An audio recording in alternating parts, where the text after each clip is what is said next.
5-8 കൊല്ലം മുമ്പ് ഒരു മനുഷ്യൻ റോഡരികത്ത്, നാഷണൽ ഹൈവേയുടെ റോഡരികത്ത് എന്നെ കണ്ടപ്പോൾ പിടിച്ചു നിർത്തി. പേരുവഴിയിൽ മുട്ടുകുത്തി വാവിട്ട് നിലവിളിച്ചു.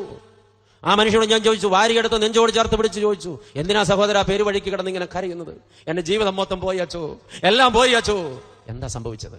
അച്ചോ, എന്റെ അപ്പൻ വലിയപ്പന്റെ കയ്യിൽ നിന്ന് കുടുംബസ്വത്ത് വാങ്ങിച്ചത് 13 ഏക്കറാ. സ്വാഭാവികമായും ഞങ്ങൾ മക്കൾക്ക് കിട്ടേണ്ടതാ. എന്റെ അപ്പനൊരു മുഴുക്കുടിയൻ, വിറ്റുകുടിച്ച് വേശ്യാപ്പെണ്ണുങ്ങൾക്ക് കൊടുത്ത് അതെല്ലാം തീർത്തച്ചു. ഞാനൊരു ഓട്ടോറിക്ഷ വാടകയ്ക്കെടുത്ത് ഓടിച്ച എന്റെ കുഞ്ഞുങ്ങളെ പോറ്റുന്നത്. എന്റെ ഭാര്യ ഒരു ചെറിയ ജോലി ചെയ്യുന്നുണ്ട്.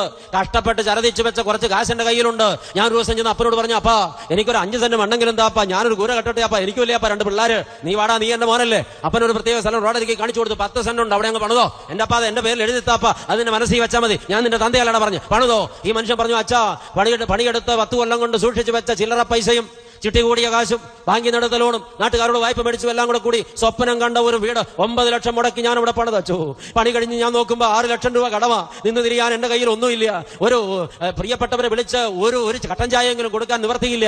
ഞാനും ഭാര്യയും കൂടി തീരുമാനിച്ചു, ആരോടും പറയണ്ട, നേരിട്ട് ചെന്നങ്ങ് താമസിക്കാം. ഒരു കട്ടിലും ഒരു മേശയും ചട്ടിയും കലവും ഒക്കെ വാങ്ങിച്ചത് ഓട്ടോറിക്ഷയിൽ കെട്ടിവെച്ചൊരു ദിവസം വൈകിട്ട് കയറി താമസിക്കാൻ ചെല്ലുമ്പോഴേ വീട്ടിൽ ആള് താമസം ഉണ്ടച്ചു.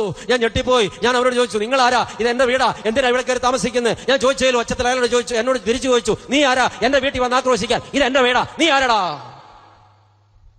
ഞാൻ പറഞ്ഞ വീട് എങ്ങനെയാ നിങ്ങളുടെ ആവണേ? നിന്റെ തന്തയോട് ചോദിക്കടാ. നിന്റെ അപ്പൻ 6 മാസം മുമ്പ് ഈ 10 സെന്റ് സ്ഥലവും ഈ വീടും കൂടെ എനിക്ക് 6 ലക്ഷം രൂപയ്ക്ക് തീർന്നു തന്നതാ. അതാണ് നിനക്ക് കാണണോ? ഞാൻ പോക്കൂരടുത്ത് നീതി അടച്ചതാ. ഇത് എന്റെ വീടാ, ഇവിടെ നിന്ന് വർത്താനം പറഞ്ഞാൽ ഞാൻ അടിച്ച് ചെവിക്കുറ്റി പൊട്ടിക്കും. ഇറങ്ങടാ. ആ മനുഷ്യൻ പൊട്ടി കരഞ്ഞുകൊണ്ട് എന്നോട് പറഞ്ഞു, അച്ഛാ കഴിഞ്ഞൊരാഴ്ചയായി റോഡരികത്ത് നിർത്തിയിട്ട് ഓട്ടോറിക്ഷയ്ക്കകത്താ ഞാനും എന്റെ ഭാര്യയും 2 പിള്ളേരും കിടന്നുറങ്ങണത്. എന്റെ അപ്പൻ എന്ത് ദുഷ്ടനാച്ചാ, ഈ അപ്പൻ എന്തു വരും? ശാപം.